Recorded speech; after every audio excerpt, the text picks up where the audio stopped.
and if you're returning to open session, we'll begin the board workshop. Discussion of board policy DEC local and DEC exhibit compensation benefit leaves and absences. Yes, ma'am, Ms. Brooker, members of the board, thank you. As you all know, going back to really February, we started having a conversation with you all about some of the findings that we had.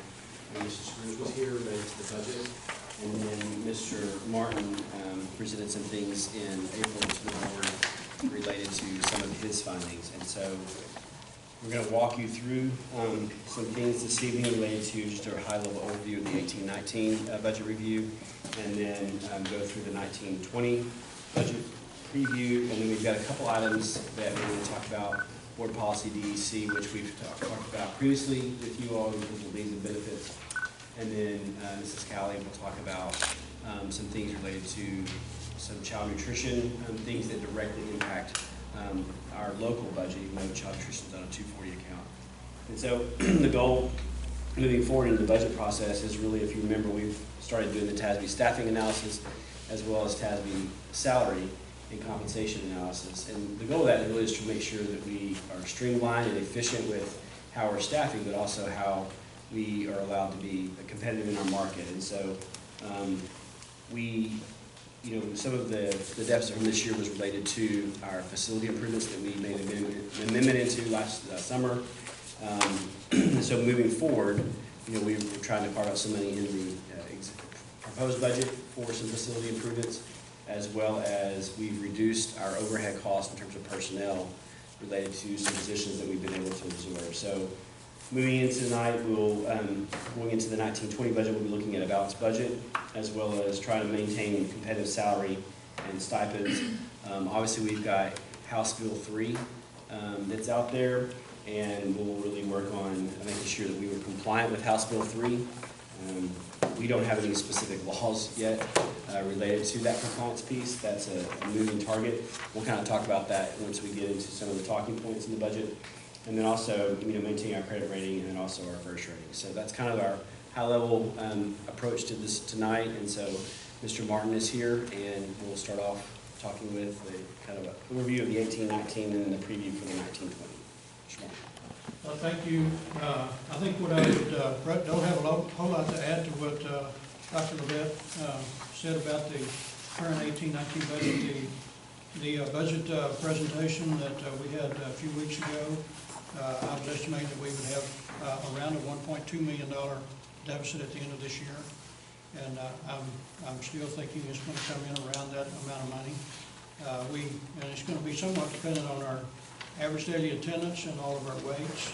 And then we've submitted those, or we'll be submitting those this summer to TEA, and we'll get what's called a near final statement of finance from TEA that'll give us what's referred to as our near final estimates of state revenue.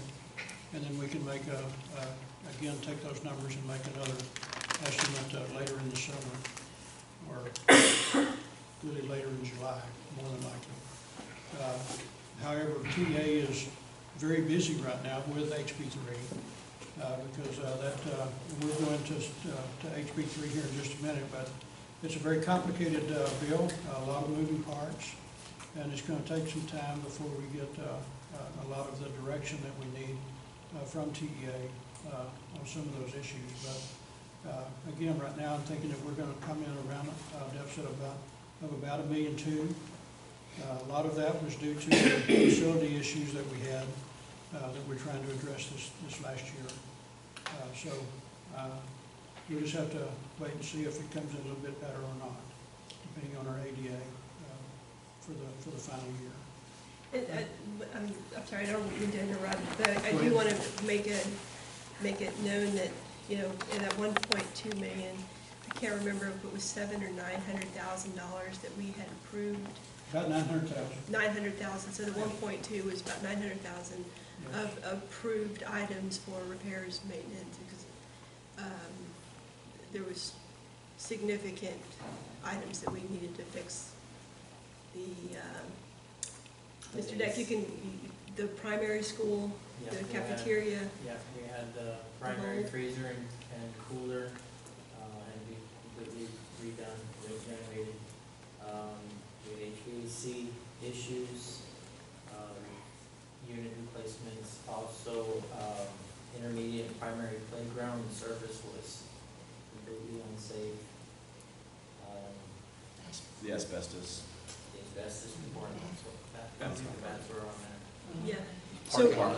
yeah, so when we're talking about a $1.2 million deficit, some of that was intentional, just because it's not an operating type of item. I just wanted to make that very clear, that it wasn't, we're overspending in any direction. Thank you. I think in talking about the 18-19 budget, I'd like to refer to you to this page where it talks, it looks like this page here. At the top, it talks about the proposed budget is based on an 18-19 current law, and it does not take into consideration HB3 because we're still waiting on a lot of interpretations about HB3. I want to talk briefly about our fiscal year versus other districts' fiscal year, and about the state's fiscal year. Our district is a district that a few years ago, as you probably know, chose to move from a September 1 fiscal year to a July 1 fiscal year. School districts have the option of two different fiscal years, September 1 or July 1. But the state's fiscal year begins September 1. And so you have the state operating fiscal year, which is designed to, by design, and that happened many, many years ago. You have the legislative session, the regular session ends the end of May. And that gives TEA then time, or the state time, between the end of May and September 1 to react to any legislation that's been passed. But school districts, this here, it's probably over a decade ago, gave school districts the option to move their fiscal years back to July 1. And a lot of school districts have done that.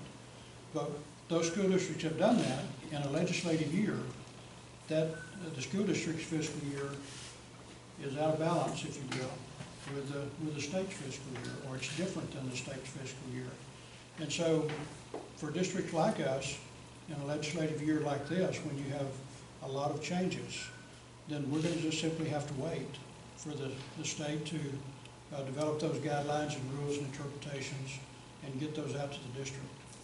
And so what we've developed for you, for your consideration and approval, and that will be coming to you, assuming that we have a consensus. Of course, we're not voting on anything tonight, but we want to simply readopt the 18-19 budget, if you will, and then move forward with, as our guidelines come out, we'll come back to you and we'll make amendments as we need to going forward. So just kind of keep that in mind as we go through this document here that I've developed. But based on early projections that we received from both, we have really two organizations that have put out projections, Moak and Casey and the Legislative Budget Board. We think probably the Legislative Budget Board, since that is a state agency that works for really the governor's office, but they provide projections to all of the state agencies, not just TEA, but every other state agency within the state of Texas. Their revenue estimates, and their estimate is $2.7 million of new funding, and so that's the number that we're quoting right now until we get a better number. Just real quick, while I think that's important is, when HB3 was initially passed out of committee before it went to the governor's office, we received in one day from 5 different organizations, five different amounts that we were receiving, ranging anywhere from 2.2 to 3.18. So that's almost $1 million difference. And so it has been a large moving target for us. We were actually in a meeting one morning and projected up something live that we did from TEA, and then about an hour and a half later, Some of us were in another meeting and projected the same document, and it was about $110,000 off. Same day, just a few hours apart. So that's why it's important to know that it's about 2.7, just because it seems to be a continual moving target based on the information that we receive. Thank you, Mr. Martin. Yes, and so we're, there's a considerable uncertainty, as I've written here, about the amount of money and exactly how it's going to have to be allocated for both years of 1920 and 2021, the upcoming biennium. The bill itself is over 300 pages. It's the longest finance bill that I've seen since I've been in this business, and that's been over 35 years. And so there's a lot of things in the bill that's going to have to be studied and interpreted. The legislature, by design, has given the commissioner a very broad rulemaking authority, and so these rules are governing the laws that are passed and establishing legislative intent.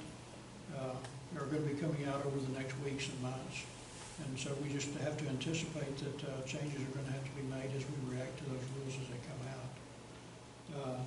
But we also have a number of funding elements that's included in the bill. We have a salary mandate. It's the most different mandate that I've seen, where you have to we're going to have to come up with an estimate of the new money, and there's going to have to be a methodology established to do that. And then we're going to have to take that amount of money and then multiply it by 30%. And then of that 30%, 75% of that has to be allocated to teachers, counselors, librarians, and nurses. The other 25% of the 30% can be spent on all other employees, excluding administrators. But we don't have a definition of what administrator is. So we have a lot of unknown. We also have things within compensatory education. That's a significant piece of the legislation where the formulas have been changed, and the spending requirements likely will change also. So as we get these rules, we will not only be amending the budget to react to these rules, but it may involve some reallocation of resources and people within our district in order to comply. But again, we're just going to have to wait on the rules to come out. We have a number of new funding categories that we have no rules so far. No rules have been written. In fact, I think I'd like to talk a little bit about TEA, and they've been authorized to hire a number of people to actually work with TEA, to work within TEA, to develop all these guidelines. In fact, they've been authorized to hire so many people that they don't even have room to house them at the Travis building. They're going to have to rent space before they can hire the people. So again, it's going to be kind of a process for TEA to do what they need to do to implement House Bill 3. And Mr. Martin, and just while that piece is important, is that recently the superintendents of Region 20 met with the commissioner, and he basically shared with us that with the superintendents were there, that the likelihood that all of these being worked out by the time August 31st rolls around for September 1 is near impossible. And when questioned about that, he said that the people that were going to be responsible for monitoring and implementing HB 3 had not been hired yet. And why they had not been hired yet is their job descriptions had not been written yet. Their jobs had not been posted yet because their jobs had not been written yet. And so that's why July 1 is tough for us right now. It is a moving target because all the people that are going to be responsible for even, helping us implement and monitor this, their jobs don't even exist yet. And so, we're here in that situation, and now, they're not sure they're actually going to be housed. But these new funding elements, dual language and dyslexia and early education, fast growth, we probably don't qualify for that, but we could at some point. Dropout recovery, teacher incentive. I should know what CCMR stands for. College Career Voluntary Readiness. Yes, but it affects certain special ed categories of special ed students. That's a new funding category. Mentor teacher, fee reimbursements, extended year funding. All of those are new funding elements that we haven't seen in the past, and for which we have no guidelines. So on the items that you're mentioning under item 3, so 30% is going to salary mandate. is the 70% required to go through the new mandates? Or each one's gonna have their own calculation based on Lavernia's qualifications? That's not very clear yet. Let me give you an example for early education. The House Bill 3 requires all school districts at some point to go to full-day kindergarten. Pre-K. Not pre-K, full-day pre-K.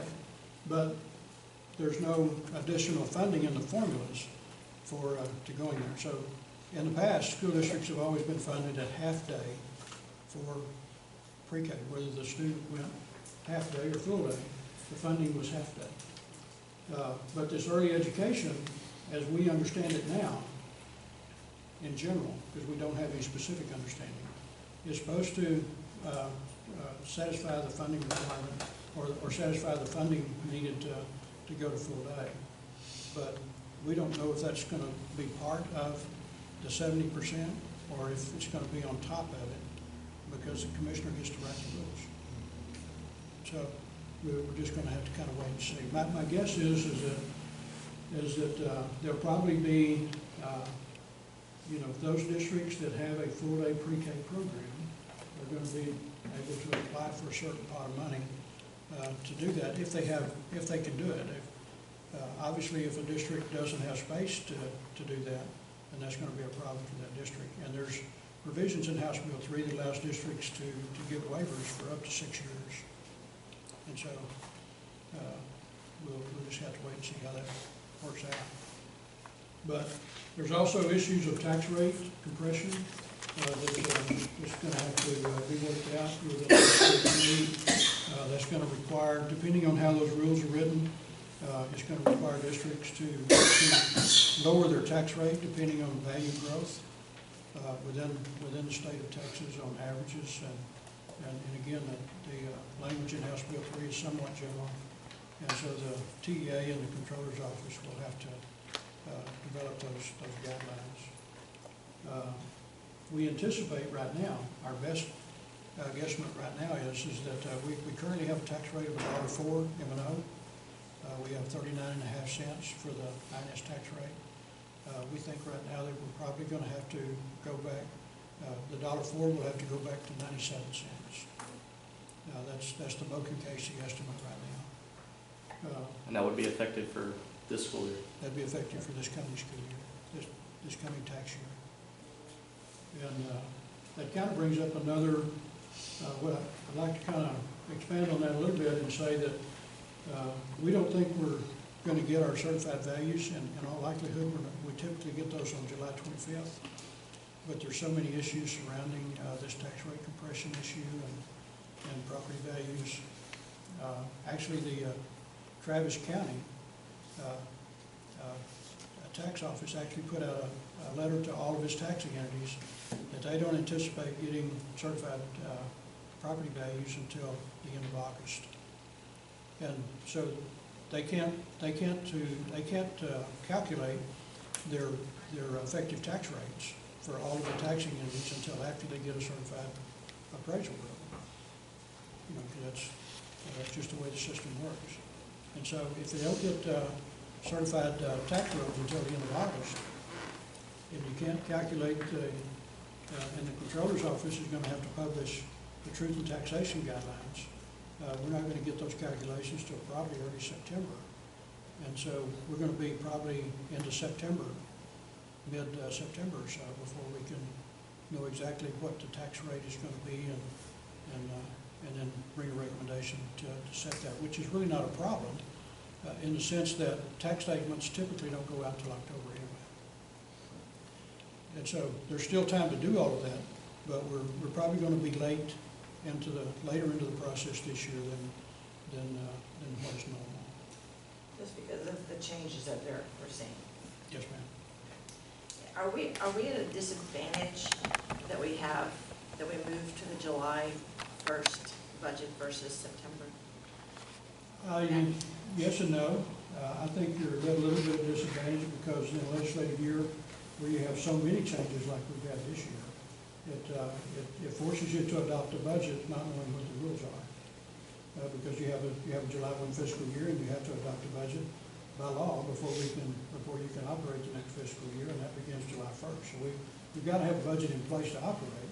Having said that, you can do that and just simply wait on the rules, and we react to what is given to us, and then we come back to you and make amendments as we have to.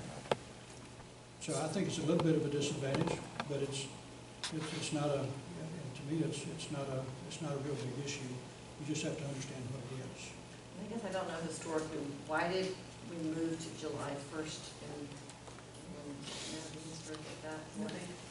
If I remember correctly, part of the discussion had to do with the fact that when you have a fiscal year that starts September 1 and school starts in August, you're not able to make any expenditures for items that you need to start school because the budget year doesn't start until September 1. And I know where I was before, we would kind of make some of those purchases toward the end of the school year in anticipation, so we knew it wasn't until September 1st. So you kind of did some little preventive or, groundwork first, so you weren't hit so hard by not adding those monies until September 1. Because of the flip-flop and because of everything, it crunches everything down so far that it seems like September 1 would have been a much better time to Well, get going. based on what you just said, September 1 wouldn't help us out either, because we wouldn't know the exact amounts if they're turning in the tax rolls at the end of August. Yes, I think in that regard, it's probably not going to matter.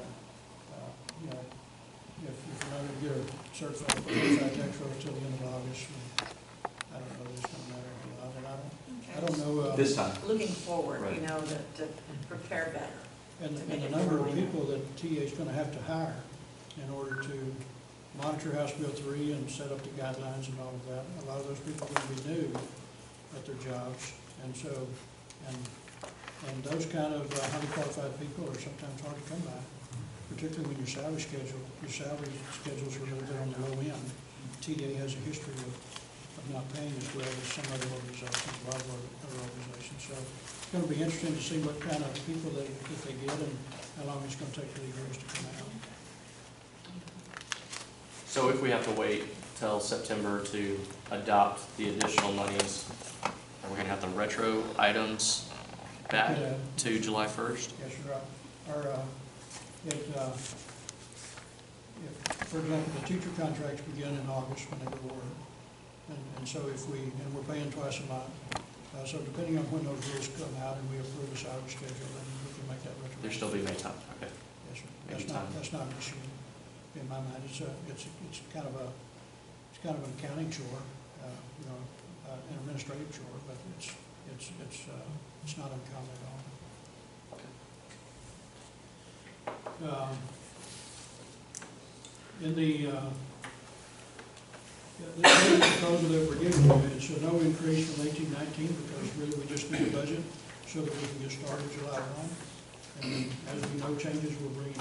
What we have done, in addition to the addition that we've made, we've also put in a 10% cut in supplies and professional travel.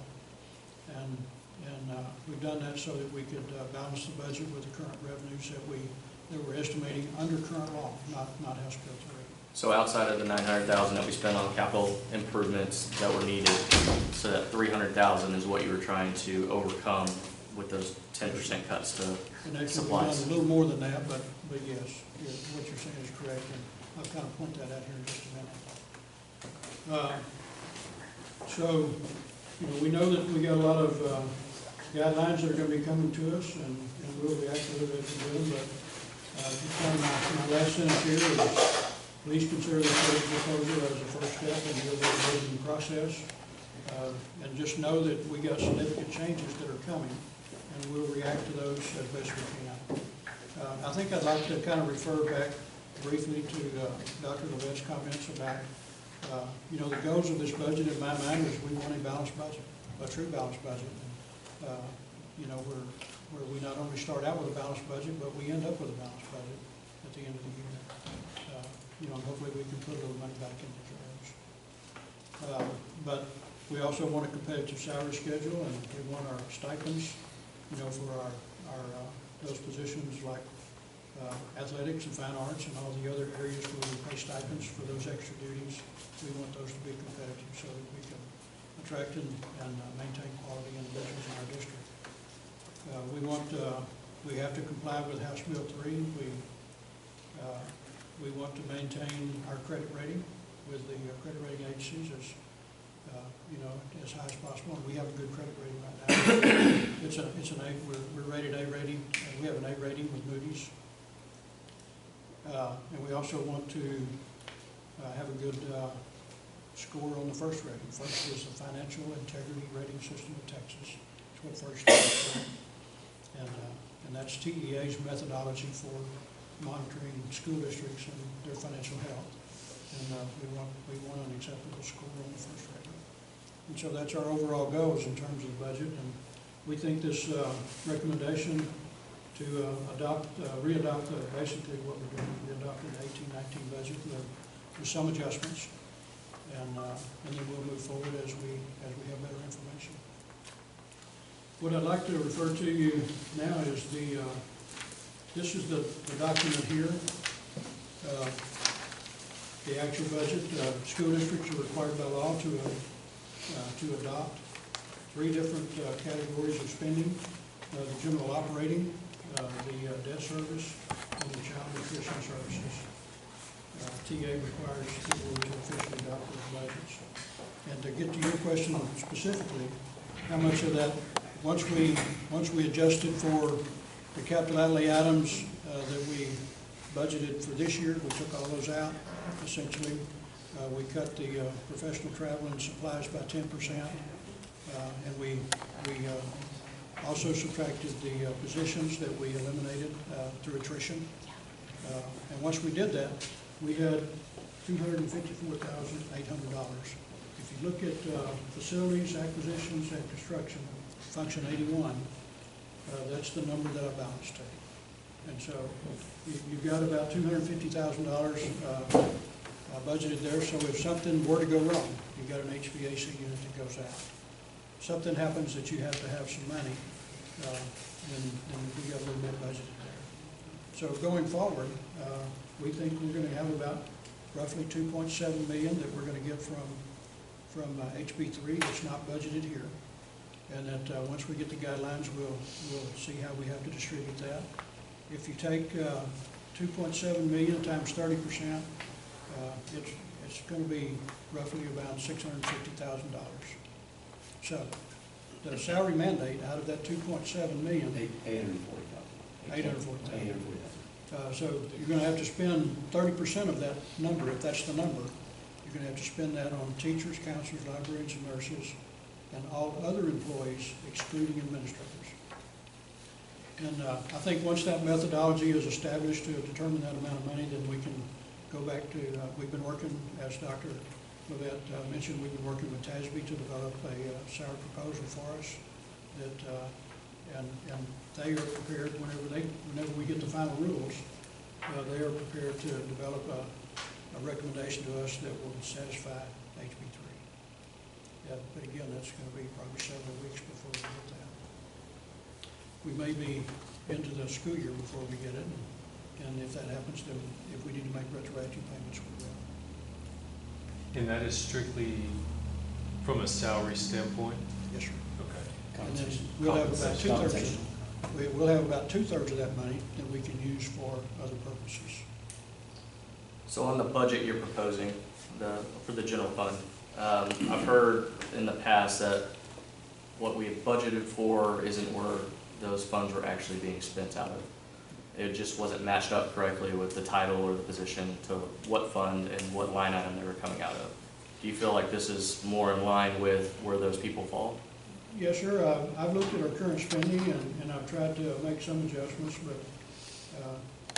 but again, every one of any of these functions that support payroll, once we know what the HB3 mandate is and what the salary is, we're going to come back and make a review of that, and all of these functions that support payroll, these numbers will change.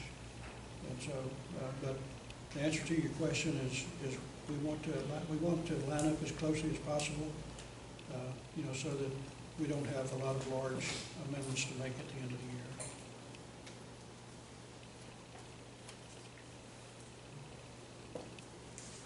I want to pause a minute and see if you have any questions for me regarding Yeah, our so proposal.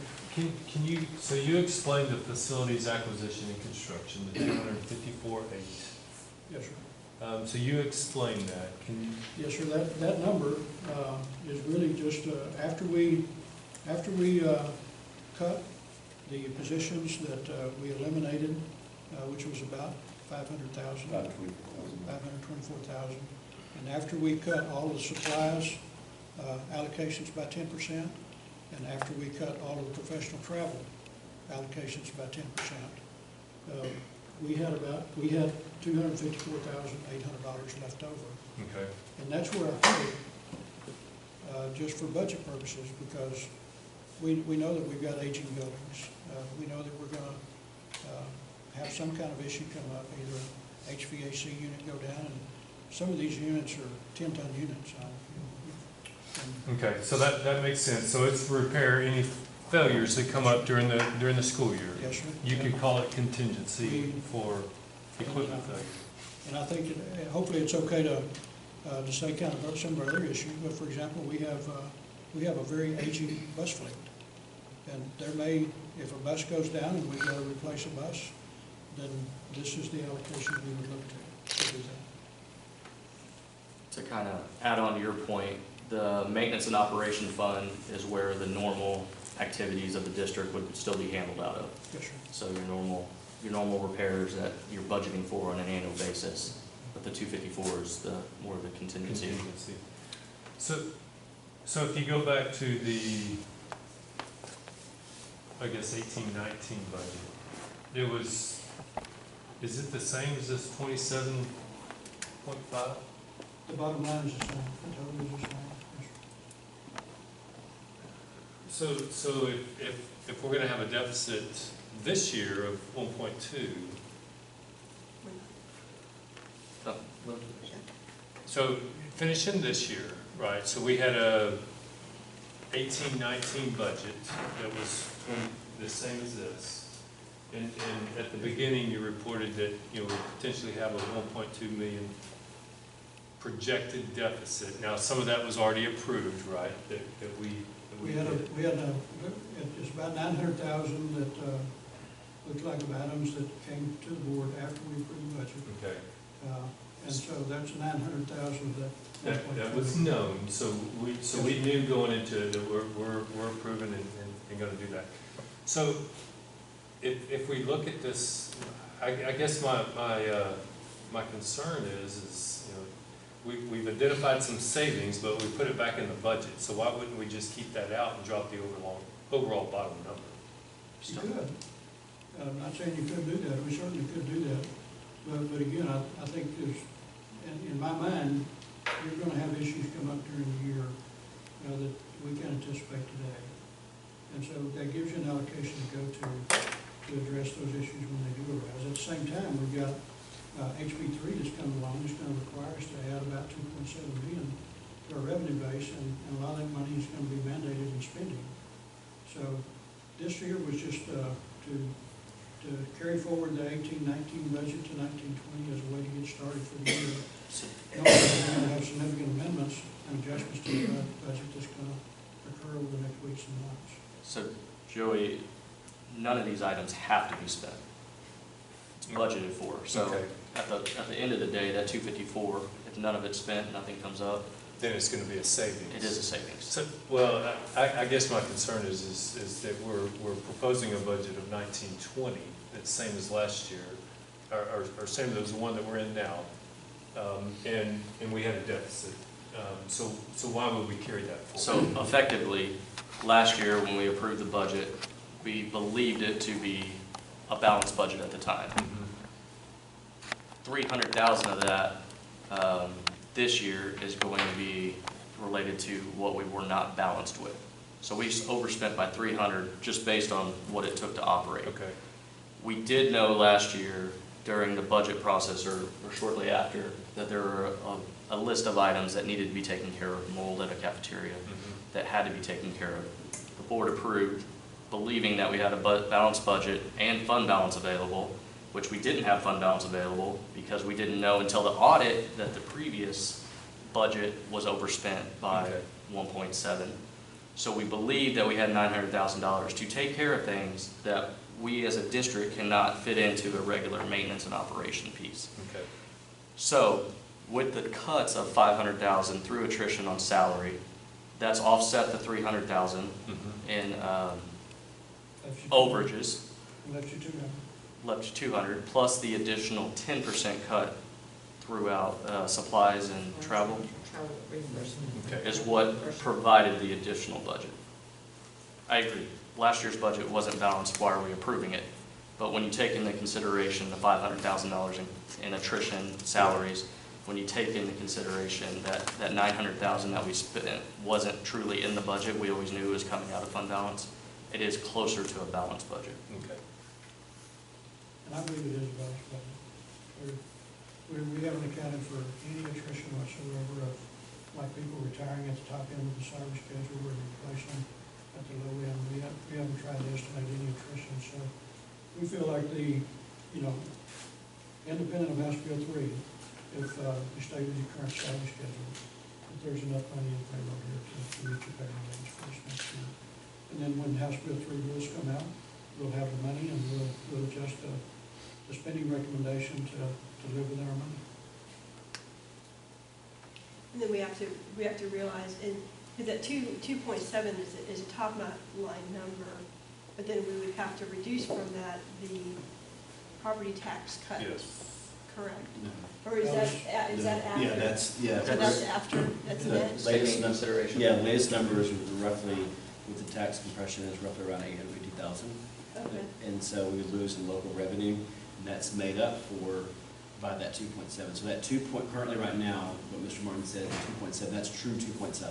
It's a net. It's a net of 2.7. the reduction in property tax collections and the increase Okay, in state revenues, that's a net number. okay, so that's a net number. Then we take out all of the mandates. So we're not gonna see $2.7 million going into our fund balance. However, No, wherever we possibly can, yeah.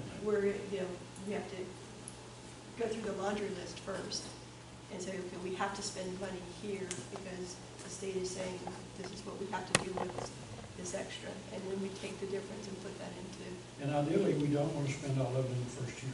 No. Because this is a two-year budget. Okay. The state budgets on a biennial basis.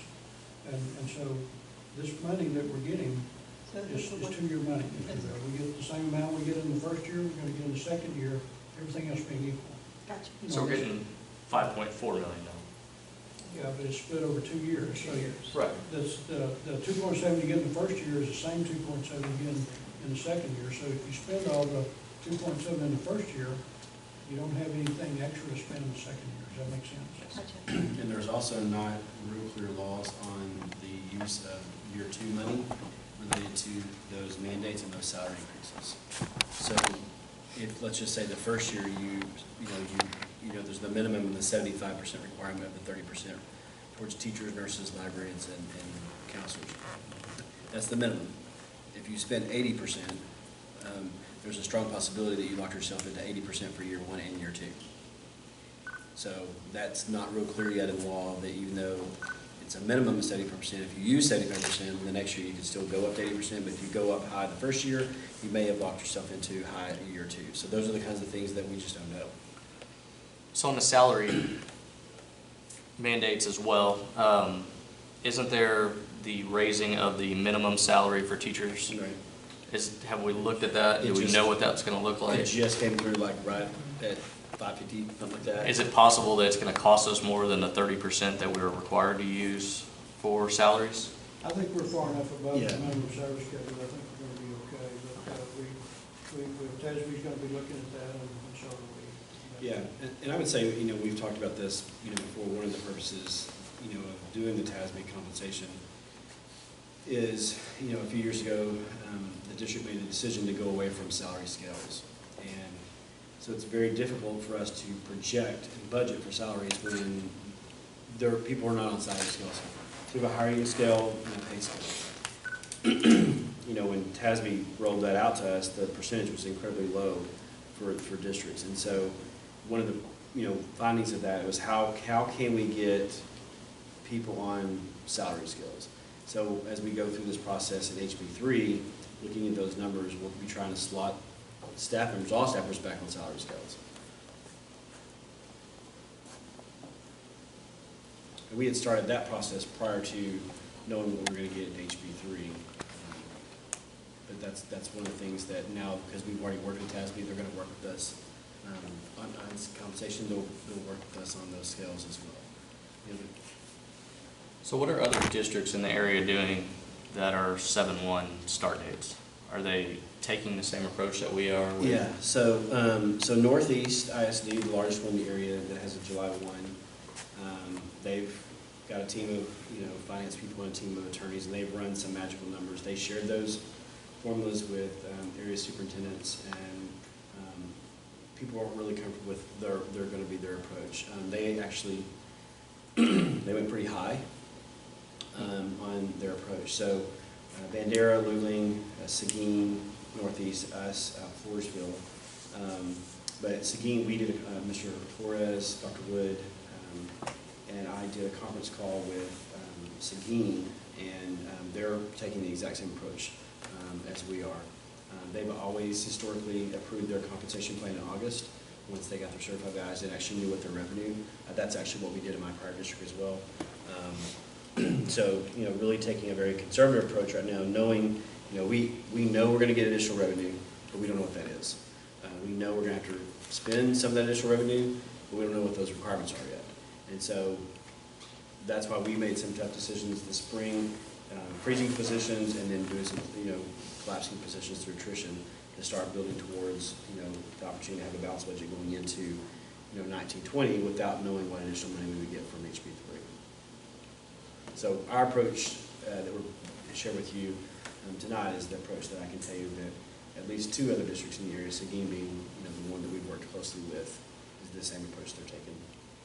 But we do believe that the approach we're recommending to you is the most conservative approach in the sense that we're not committing to spending without knowing what the rules are, without knowing exactly what our funding is going to be for next year. And so we're not overcommitting, and we're not taking any chances. We just wait for the rules and move back to the rules.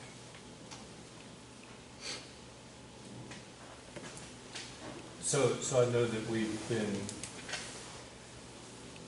getting into our fund balance to support, our expenses this past, the year that we're in now.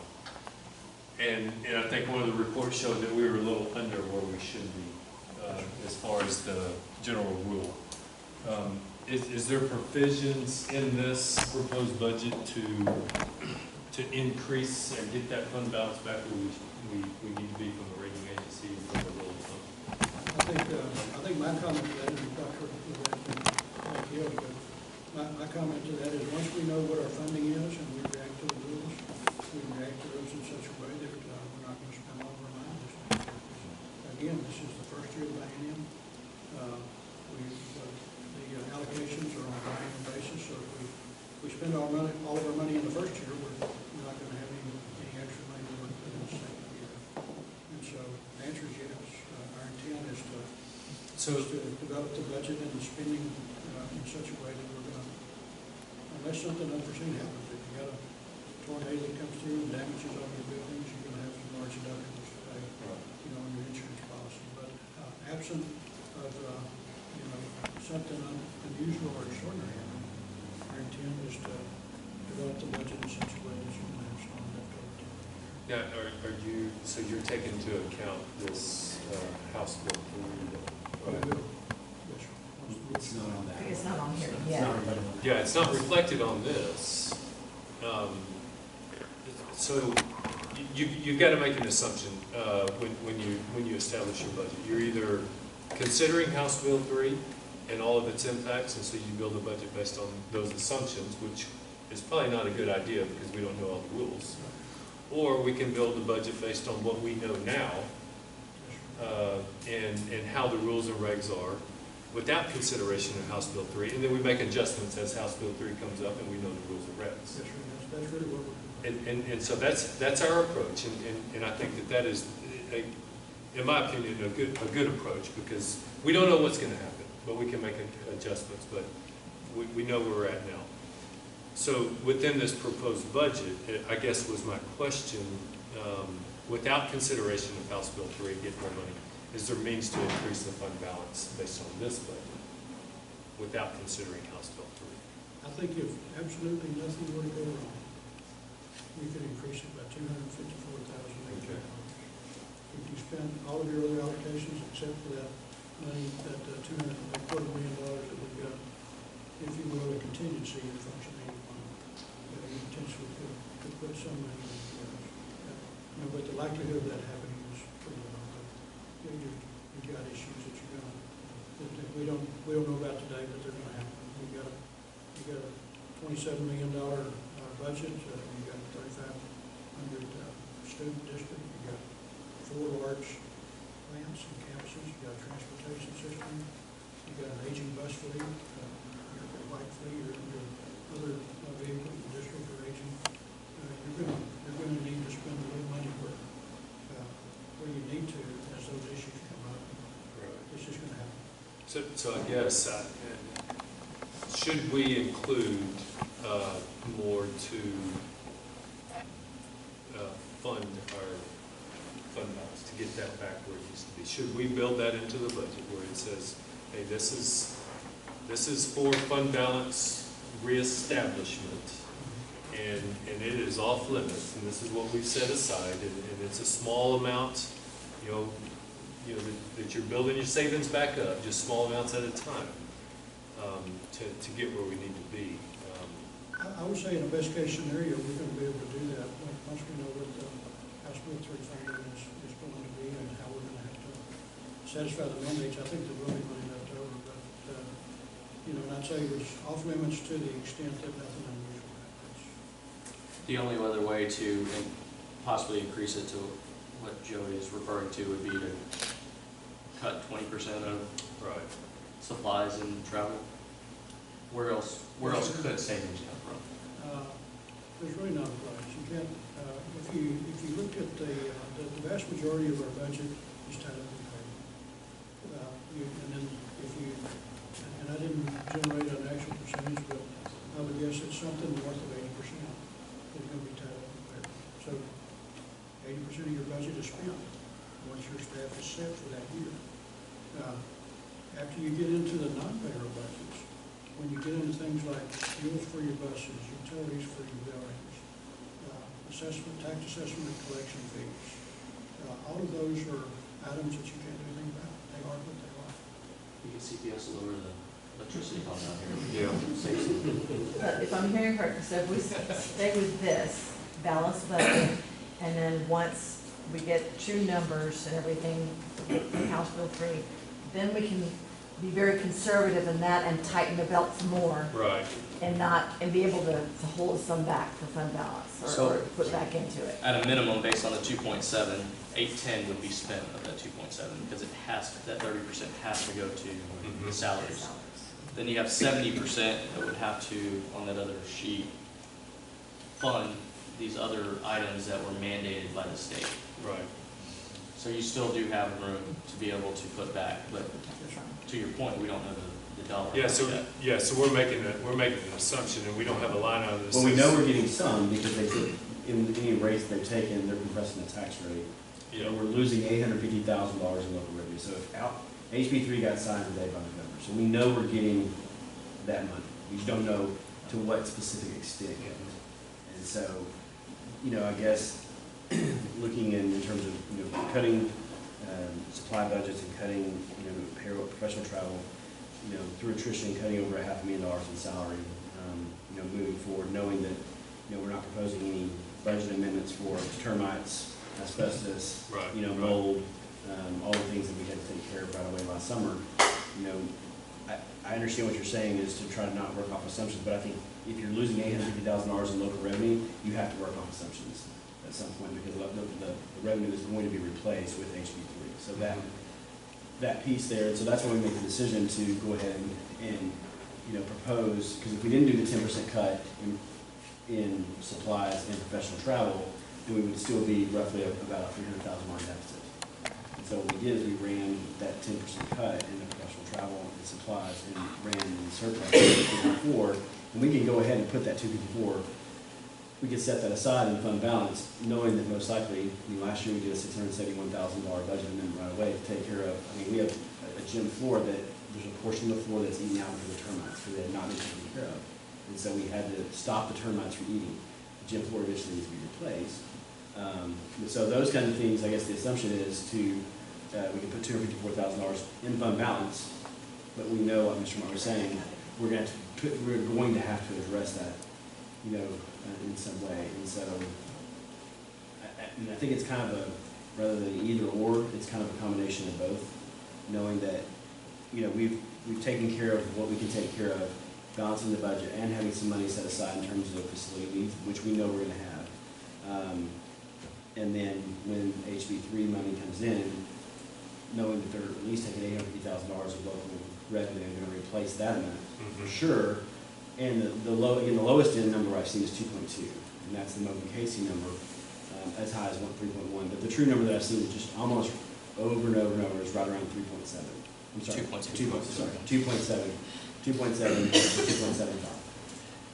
So when the additional funding does come, I think that's when we be strategic to put the money back in fund balance. Don't spend, Mr. Martin's right, all of it this year.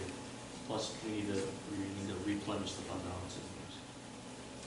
And what's gonna help us with that too is we're gonna get better reporting, where we're gonna be looking on a monthly basis, budget versus actual, and say, okay, well, we're 30% of the year, have we spent 30% of our funds? Is there anything in there that we have in the budget that we just don't go, no, you know what, we don't need that, or something does pop up and we go, okay, well, that's where that money is. Or even from a staffing standpoint, we've done some, and we've seen significant savings that you've done a very good job at looking at that.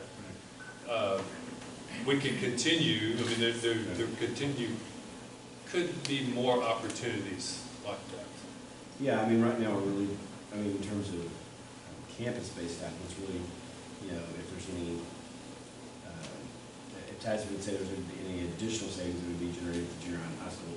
And we've talked about this before, that our facilities really limit us, and our master schedule really limits us, because we share facilities. So we have one band hall. Right. Okay, so we don't have two band halls. We have limited locker room space. So we're sharing a lot of those facilities, therefore we're sharing a lot of staff in those situations. And if you go back and look at the TASB recommendations, we've cut almost every single thing across there, other than, TASB made mention in there, a lot of savings in special ed. Well, we've talked about this many times before. You can't do that from a maintenance and effort standpoint. And so more than 50% of the savings that they recommended was based on special ed. And we were already close, well, I guess we had an exception this year, just on maintenance and effort. So the district historically has funded special ed positions out of local money. And so in doing that, you've got to maintain that effort on the district's behalf. And so we're somewhat strapped moving forward with that. And so I don't believe, based on our ability to meet our individual student needs, that we're overstaffed in special ed. I think Brenda would also attest to that. We have a tremendous amount of special ed students that are moving in here. How many intermediate this year? Well, at the primary, there are 26 enrolled within the first month of school with existing IEPs. Yeah. Pre-K through 2, new students to it. So while that statement there about existing IEPs, that's individual education placement. So when a student moves in with that, you're going to service that student based on someone else's assessment of that student. And so the recommendations of right. their service. Right. So I feel really confident that the positions that we've absorbed and moved forward and cut, in line with what TASB recommended, have helped us get to where we are here. And then moving forward, once we get the additional information from HB3, the intention really is to obviously comply with HB3, but we don't know what the specific requirements are. And we talked about, Mr. Martin talked about this today. We've cut supplies 10%, and that's supplies across the board. So we're talking custodial supplies 10%. Mr. Deck has done a really good job of streamlining our process, and even in terms of, cutting our toilet paper costs in half. But, one of the things that I think we need to focus in on is we've had some additional expenses that have incurred this year, and that's based on our student success, our staff success. We have sent kids all over the state. We've got some going next week to Dallas.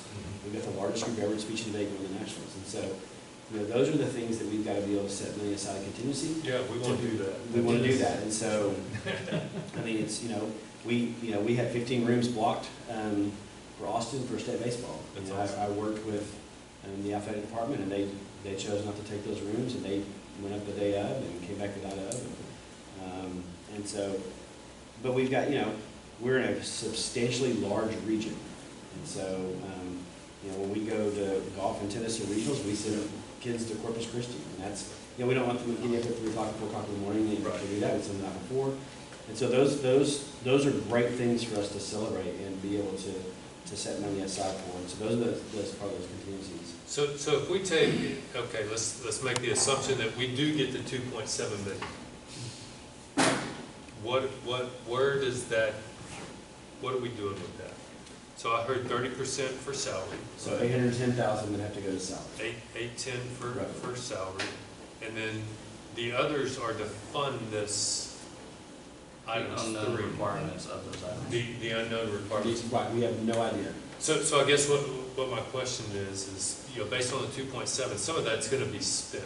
Yes. And it's mandated where you spend it. Right. So what is that? What is that left over that we say, well, we can fund the fund balance with? Well, we don't know. We don't know that because we have a whole list of unknowns. What if it's zero? Well, you mean in terms of What if the 2.7? Yeah, out of the 2.7, what if, there are strict requirements that you have to do this and we don't have any extra money to fund balance? We can come back to it as a budget. I don't see that being an issue. You've got the new category of funding and spending allotments there. I don't see that being, the $1.8 million worth of spending. So like on the dyslexia funding, it's at a 0.1, is that what we're doing? So any weighted funding components that we get, whether it be CTE or special education or bilingual or whatever it is, whatever that weight is, there's never the requirement that 100% of that weighted amount goes back into that. There's a percentage of fund, like whatever we generate in special education, we don't get 100% of that back. There's a requirement that we spend X percentage of that amount that we generate back into that program. So at that 0.1 weighted funding for dyslexia, we shouldn't be required to spend 100% of that on dyslexia. Does that make sense? To your point, though, the state has forced unfunded mandates before, so Oh, absolutely. it's a possibility. Dyslexia, up until this year. Unfunded mandates. So they say that you've got to do this, but I'm not giving you any money for it. So I'll give you an example. About maybe even close to 15 years ago, 12 years ago, the state came out with mandatory bus evacuation drills each semester. Every kid had to be evacuated from school by bus off to a relocation site. So, here, we've got, 4 schools. We don't have enough buses to actually be able to transport everyone to the high school.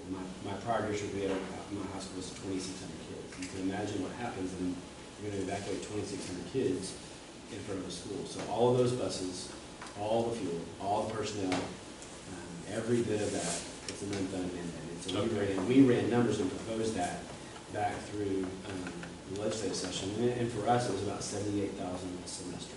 So you're looking, $160,000 a year that we had in our district. So it wouldn't be that much here, but that was required by the state in order to do that. You had lost instruction time. Those are important things to do, but it doesn't necessarily require twice a year for a long while. But that was considered an unfunded mandate. My point being in that is they could be requiring us to do these mandates, but the 2.7 doesn't cover it, to your point.